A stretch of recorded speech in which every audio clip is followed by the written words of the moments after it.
After their win in the playoffs against Huddersfield Town, Nottingham Forest will once again be competing in the Premier League next season after a 23-year absence. With rumours swirling that Steve Cooper is to be given a transfer budget somewhere in the region of £80 to £100 million, will Forest be able to survive life in the top flight and once again establish themselves as a Premier League club? In this 5-year simulation, we're going to give them that £100 million transfer budget and see what they do with it. The first new player through the door is Chandon Baptiste, a deep line playmaker arriving from Brentford for £7 million to strengthen the midfield. He's also an ambitious guy and is excited at the team's chance in the FA Cup. I have a soft spot for Forest, but you, sir, may be about to find yourself disappointed. Next up is Brazilian defensive midfielder Lucas Leiva, signing for Forest on a free from Lazio. He is getting on a bit at the age of 35, but also played 32 games in Serie A last season, so hopefully he still has enough in the tank to be a key figure for Forest this season. Cameron Humphreys also joins the squad on a free, but he doesn't exactly look like a Premier League quality player. And he's quickly followed by Jezreel Davies, another free signing and another player that isn't first team ready. Belja is then signed from Turkey for a £2.8 million fee, but he's put on the loan list straight away, so won't be making any sort of first team contribution this season either. Some high quality signings do start to arrive towards the end of the summer transfer window though. Joe Rothwell joins from Blackburn on a free, determined to show that he can hang in the Premier League, having never played a game in the top flight before. Next up is Forest's marquee signing of the window, Fabio Vieira.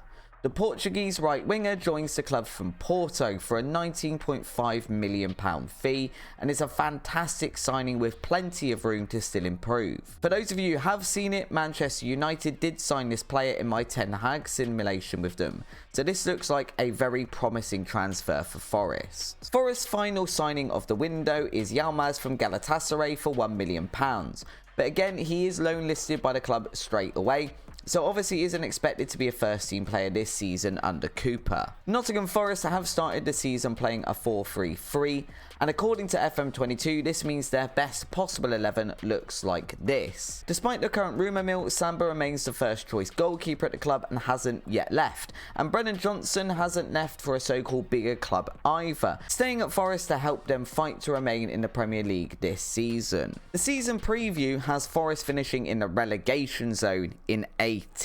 Let's see if they can do a bit better than that. Forest start off reasonably well in the Premier League, picking up 6 points from a possible 12 during the month of August, although fans would have been disappointed to see a 3-0 loss to Leicester on the opening day. It is a promising start that sees them in 11th place at the start of September, and supporters probably feeling optimistic. But from there, results go dramatically downhill. There are no points picked up at all during the month of September.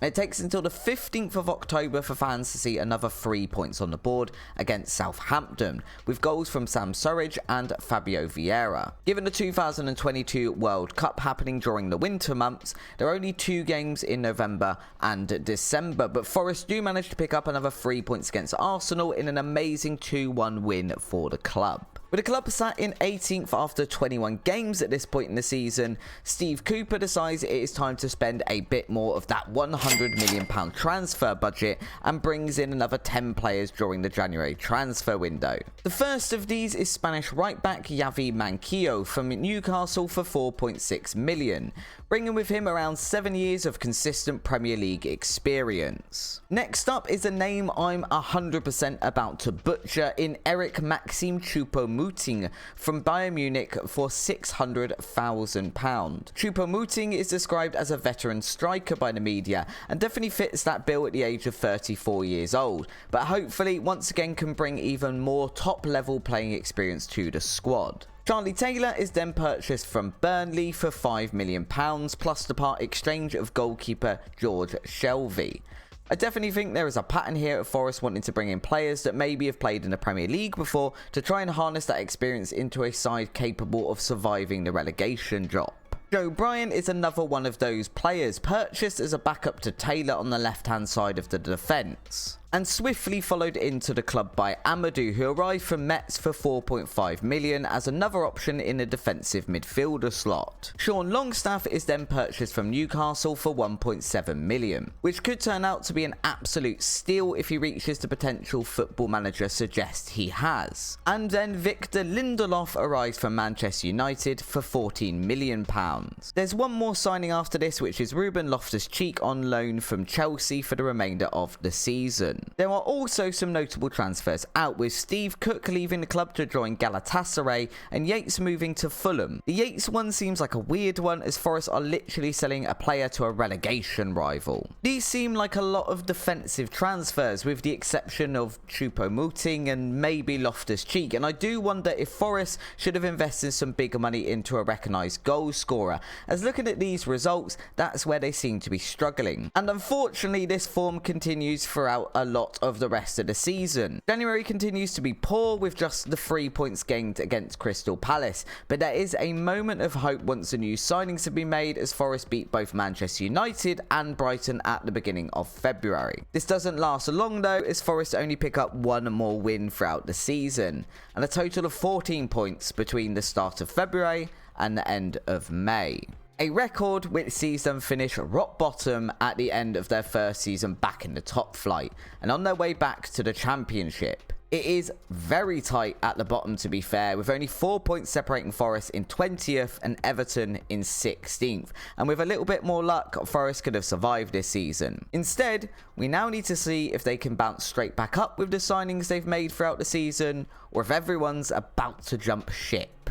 Despite being relegated, Cooper is given a £49 million transfer budget and a wage budget of almost £1.7 million to spend. There is a bit of an exodus at Forest during the summer following their relegation, with £93 million worth of players being sold. Recent signee Cameron Humphreys leaves for Bristol City, having signed on a free last summer and then never making a single appearance for the club. And looking at this page, we can see there are some big signings out. Some of these players only actually signed last season but no longer want to be part of the club following the relegation. Shandon Baptiste is left for Valencia for 6.25 million. Vieira has gone to Bayern for £28 million. Cafu has now also left the club. Victor Lindelof, after only having joined in January, has gone to Spurs for £23.5 million, and Charlie Taylor has gone to Vigo for £30 million, which admittedly, that is some big profit. Loic Mbasou has also left the club, having never broken into the first team squad at Forest on a consistent basis. All these player sales, of course, leave Forest with some gaps, but also a fair bit of money to spend. Ruben Loftus-Cheek joins permanently after his loan spell last season for £2.4 million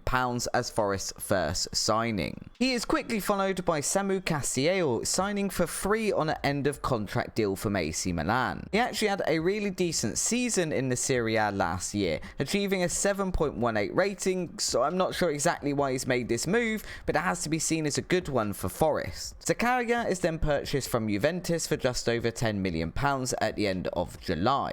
David Brooks arrives on a free from Bournemouth, and Rob Dickey joins from QPR for a £7 million fee. David Iverson is purchased as a backup to Samba, who is still at the club after having signed a new contract. He's then joined by Joel Ward, signed from Crystal Palace for £500,000, and Alex Iwobi from Everton for £7.75 million. Hussein Kamara is purchased from Watford for £5.75 million, and then the signings are completed with two loan deals. The first being striker Balogun from Arsenal, and then the other being another striker, Patrick Cutrone from Wolves. I'm not sure how I feel about Forest having their two main strikers on loan, or why they are waiting until deadline day to bring in a striker, but there you go. They don't get off to the best start in the Championship though, with only 4 points from their first 5 matches.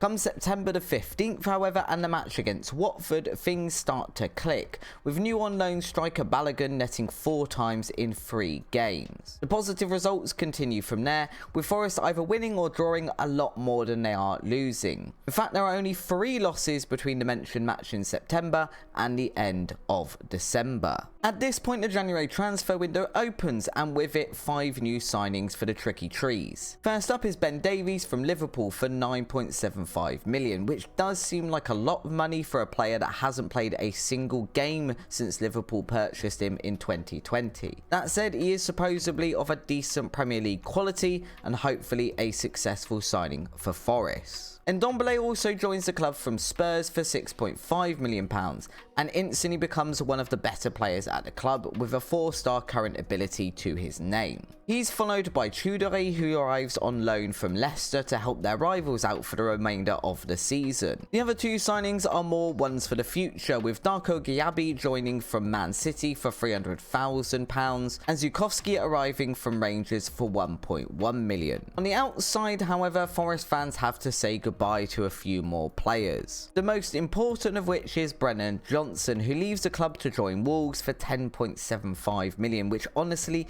doesn't seem like a huge amount of money for him. Back to the results then, and Forest go on a fantastic run throughout January and February, only losing one match during this period. There's an unbeaten run that stretches 11 games, but also contains 4 draws, all of them consecutive and all of them 1-1. Without watching the games, it's difficult to pinpoint if this is defensive frailty or Forest not having enough teeth in attack. But given Forest have a much higher XG in all 4 matches, I'm leaning towards the latter, as they probably should be converting a few more of these. March is less of a good month with 3 losses in the league, but Forest get back on track during the months of April and May and only see 1 more loss before the end of the season. This season finish 3rd in the league behind Fulham and Bournemouth, meaning that they will need to face the playoffs again should they wish to get back to the Premier League at the first attempt. The semi-final sees Forest face Luton. Both legs are drawn 1-1, but Forest managed to scrape through on penalties, setting up a playoff final against Reading. And in this match, it's the 2 strikers I mentioned earlier brought in on loan on deadline day who'd clinch Forest's promotion, both scoring to see them defeat Reading 2-1 and make their way back to the Premier League. Hopefully Forest can stay there and establish themselves with the team that they have now built themselves, but I also wonder if players are now going to leave. As an example, Zakaria purchased this season for £10.5 million, and a player who has had a brilliant season, which season finished on a 7.21 rating, and his values shoot up to around £45 million. Will this type of player stay and help Forest establish themselves, or will he choose to leave for a bigger club whilst he's being noticed? Well, actually not that many notable players leave. There are a few on the outs list, with Jack Colback leaving for the MLS, Scott McKenna heading to Hertha Berlin on loan for the season, and Amadou also out on loan, but that's really it. Lewis Graban does retire as well, but he didn't appear for Forest at all last season, so that's not exactly surprising. There are a few interesting transfers in, however. First in is a recognised goal scorer. Although Danny Ings isn't exactly the pacey goal scorer I had in mind, and definitely not one for the future at the age of 32 years old, but he has been scoring goals in the Premier League for the past 12 years at this point, so probably is a sensible transfer for Forest to make, albeit a bit of an expensive one really, costing them £21.5 million to bring Ings to the club. Next through the door is French centre-back Nordi Mukiele,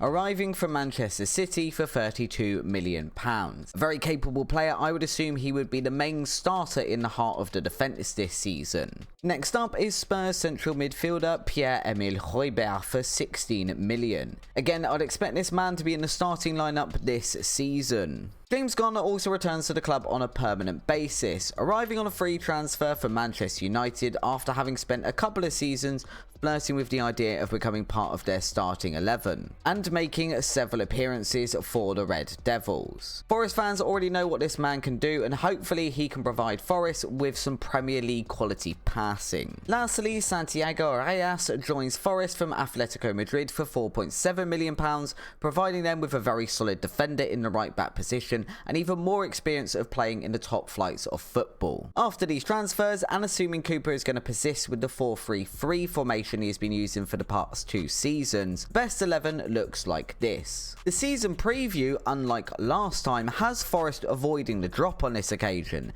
as they're predicted to finish in 13th place.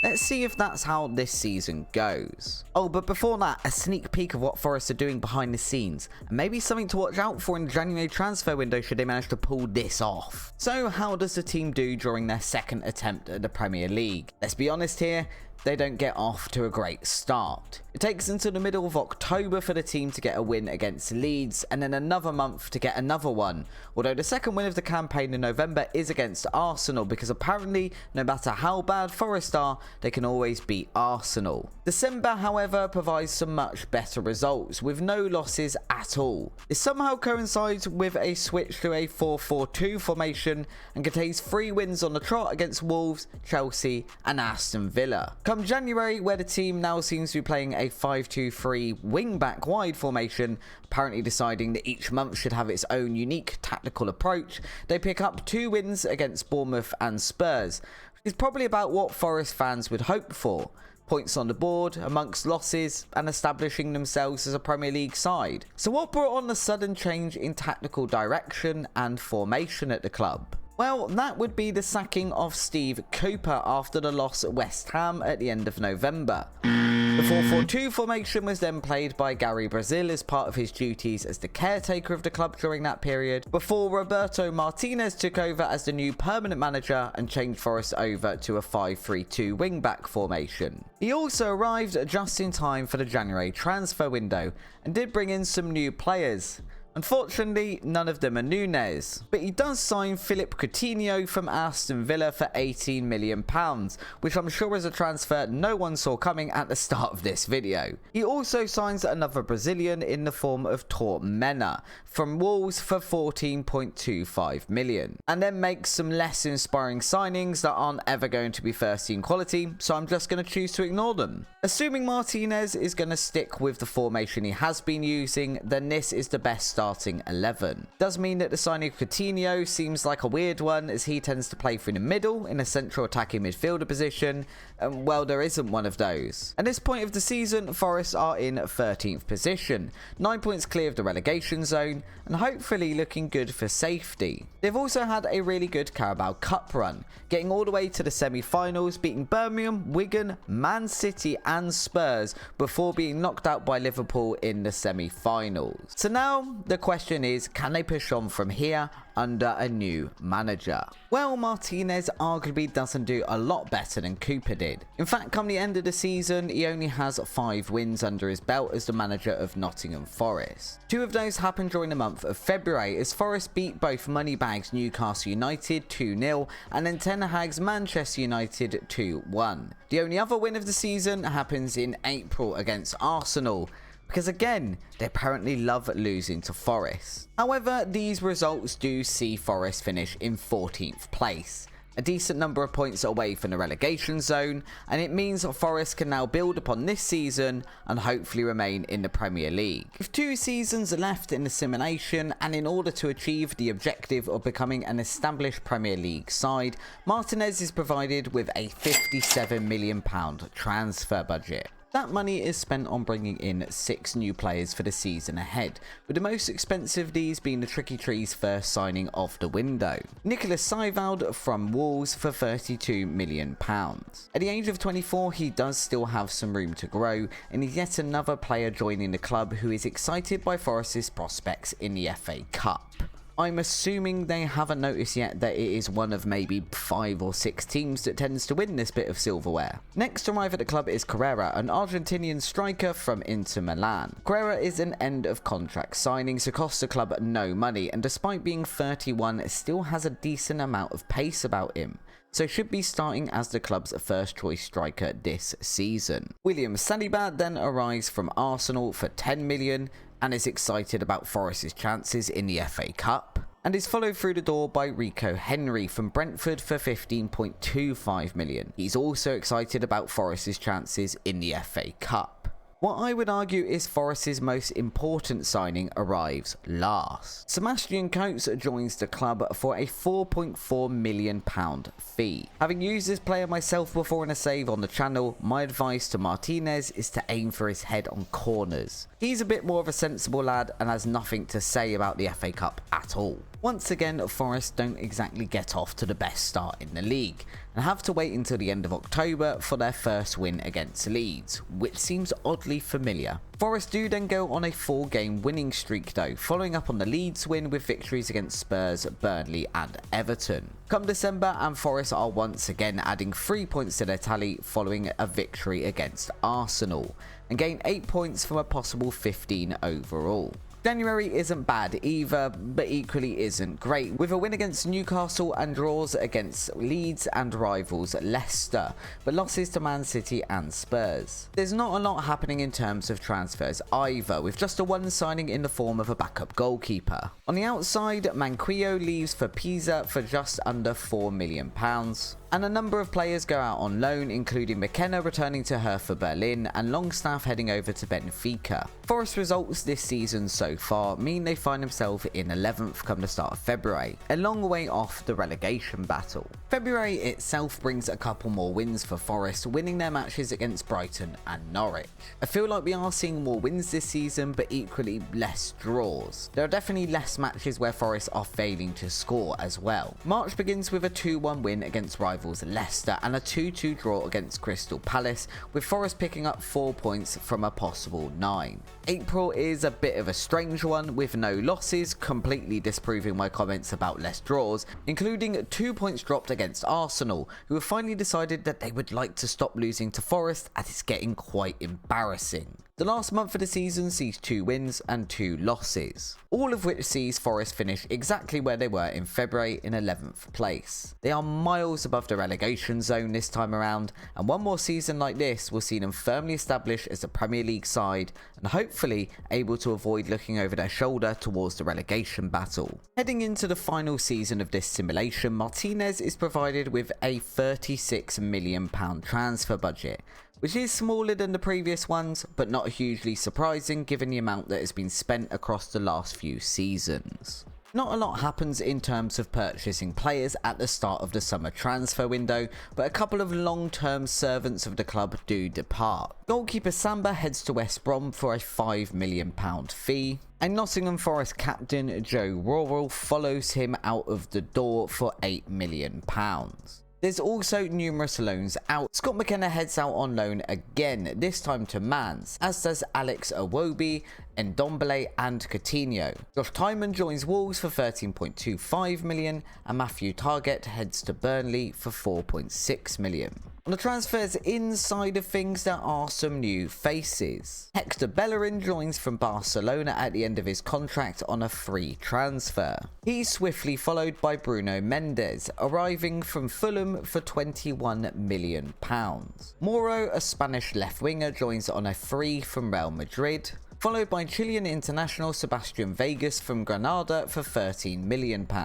Another left winger joins the club in the form of Samuel Edozie for £6.75 million, and we find our first new gen wonderkid of the simulation, Julian Hebert, who arrives from Monaco for a £5.5 million fee. At the start of the season, the best starting 11 under Martinez formation then looks like this. And this team gets off to a good start in the Premier League, something that has been missing in the previous couple of seasons, with 3 wins in their opening 3 games. Unfortunately, this doesn't last very long, and Forest only pick up 2 points in their next 5. Things don't get much better from there either, with only 2 wins across the months of October and November against Newcastle and Crystal Palace. December is a busy month for Forest, and they record 2 wins, 3 draws and 3 losses across their 8 league games. January also contains 2 wins and 2 losses, which once again sees Forest sat in 11th place at the end of January. In terms of transfers, there aren't any signings for the first team, but there are some players leaving the club in January, notably Danny Ings and Tormena.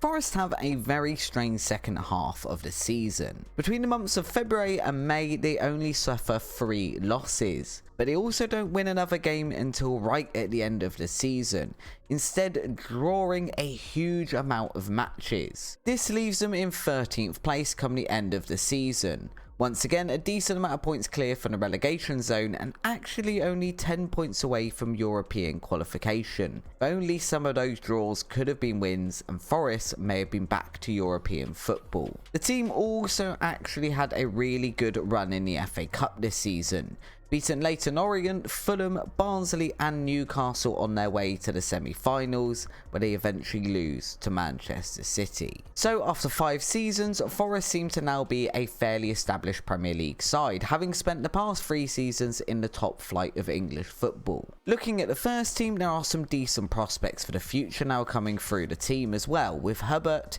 Nieto and Savage all having a potential of 4.5 to 5 stars. A glance at the under 23 and under 18 squads shows much the same thing as well, with some very decent prospects that could eventually make their way into the first team. The next step for this team will be attempting to get themselves back into Europe, and maybe one day once again winning the Premier League and the Champions League. And of course, if you think this is something that you could do better than Martinez, then the link to my Patreon is in the description below, where the star player tier will allow you to download this game file and continue on from the end of the 5th season. Let me know down in the comments below what team you would like to see me do a video on next, and if you are a Forest fan, are you happy with the team's performance in this simulation? If you watched this far, then I assume you have enjoyed the content, in which case please hit the like button and consider subscribing to the channel.